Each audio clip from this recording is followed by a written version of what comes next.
The first 1 year, I have learned. So I've taken the experience that I have gained to add in this second year. So they will see more of robust representation, both in terms of in the floor of the house or through oversight functions.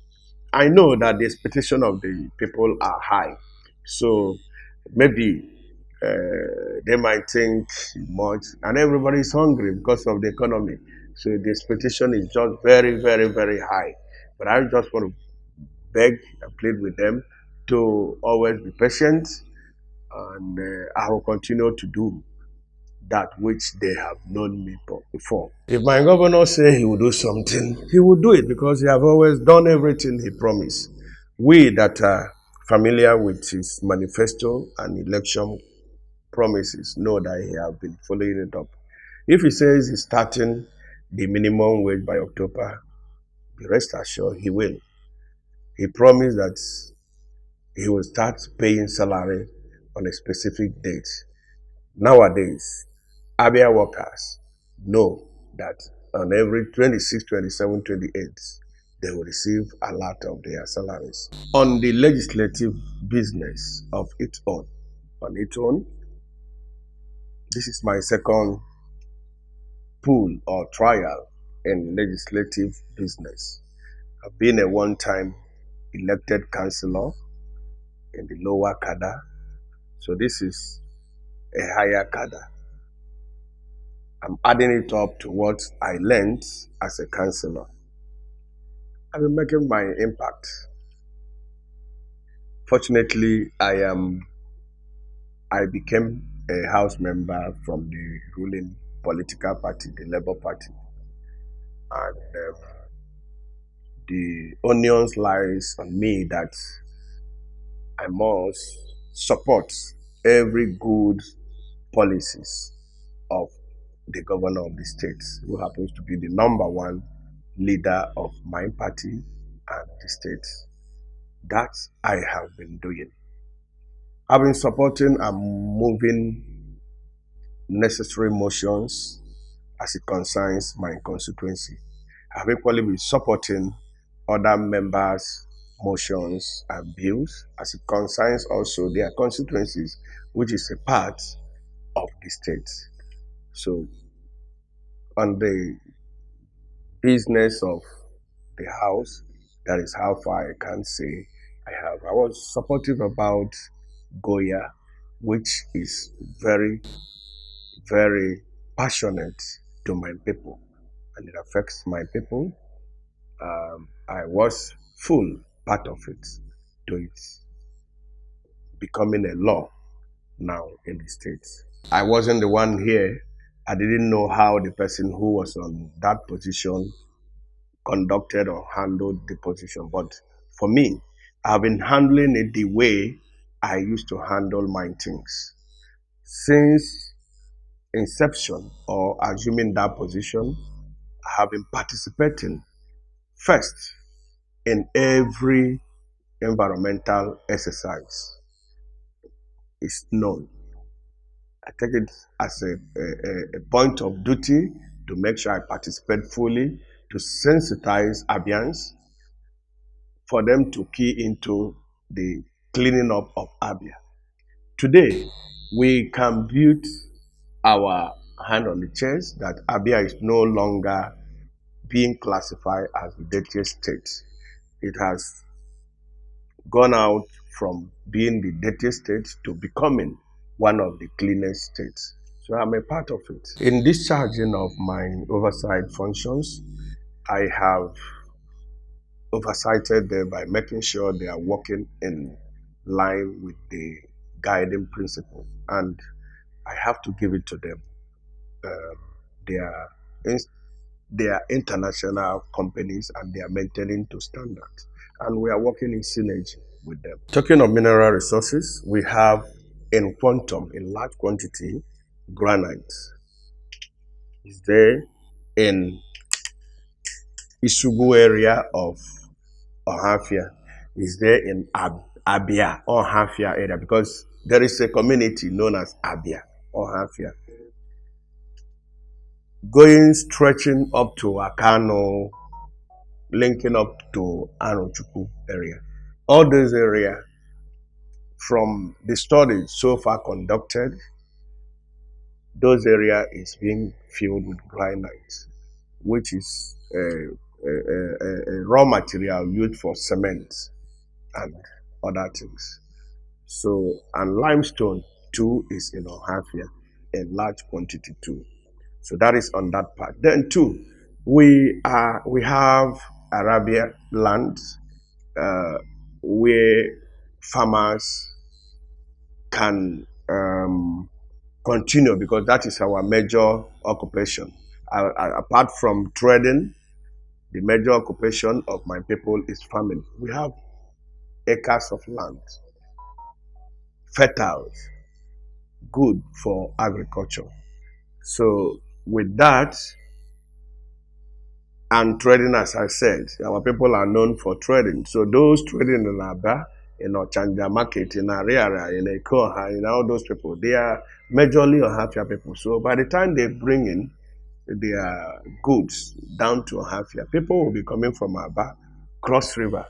And we are advantage because we border Cross River with Akwa Ibom and even Ebonyi. So they will be coming to Ohafia rather than going to Aba. So that is what Goda, the one of the benefits of Goda when fully implemented. I understand and I know from the law because I was part of the making. Uh, the authority will be given powers and funding to tackle on erosions.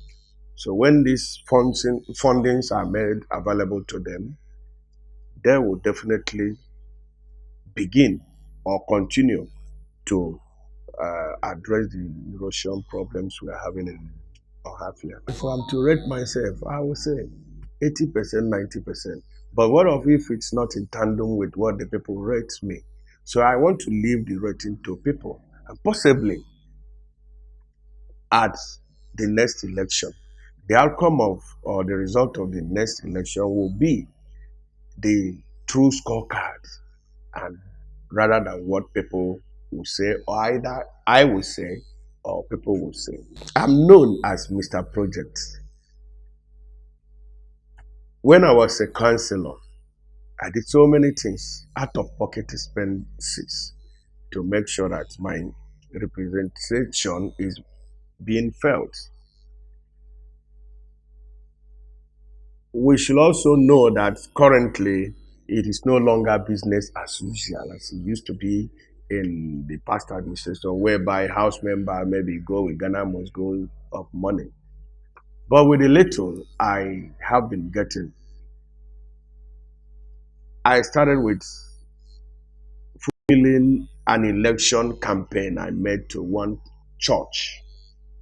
I saw it as a covenant I made to God, Anglican Church in Asaga. I tied the place for them. It cost me a huge sum, the whole church. It's the Anglican Church, Asaga, Amuke Road, Asaga. Then two, currently I'm undertaking the drilling of borehole in Ohafia Ward, one in Ohafia Ward. It is a solar system borehole because for now we are having issues with electricity. So because of that, I decided to go on solar power borehole. I have succeeded in drilling one in Ohafia Ward, in Asaga to be precise, and also another one in Isiama Ward in Amebu community. Two projects. All of them is awaiting commissioning. We've successfully gotten water, we've done the necessary reticulation. Like I said, it's waiting commissioning, which in no distance time. Already people have started fetching water from there. But since it's attached with politics somehow, we just have to do the official ceremony. Already I've started serving the need it is meant for. It's free of charge. Go there, open up the tap, fetch water. They are already doing that. now. That is on that. Then two, I have been registering people for school, those indigent students, uh, WAEC, NECO, JAM. I have been doing it silently. I'm not a noise maker when it comes to that, but my actions normally speak for me. Um, two, for those who are not too opportune to go to school, those who choose to go into artisanship, I have enrolled many too in learning one trade or the other. This I have been doing through my uh, forum. I have this Etiokwe grassroots initiative, commonly known as EGI. EGI is in everywhere, every nook and cranny of Ohafia South. In all the 26 villages, I have chapters, I have team working, bringing, collecting informations, the need of the people down to me, and also keeping us together as a people. Because it is said, I believe, the more we are together, the happier we shall be. I might not be able to call for party meeting as often as I desire to. Because before I can be able to do that, I must seek the consent of the ward chairman, or if it's in the LGA level, I must seek the consent and approval of the LGA chairman and stakeholders, subject to their convenience. But with EGI, meetings are held on weekly basis, and all of them are Labour Party members. There is no difference between EGI and Labour Party. It's just a platform for them to keep being together as often as they can. More as party bureaucracy will not have allowed them to be meeting on a regular basis. So that is that. In agriculture, yeah, I have been partnering with Fadama. Though Fadama is a federal government project, but it's been anchored through states. I have been partnering through Fadama by enlisting my people by giving out farm inputs to the people, fertilizers, um, and other what's it called, beds and feeds, fingerings for those going into fisheries and all the rest. So I have been reaching out and bringing it home to my constituents.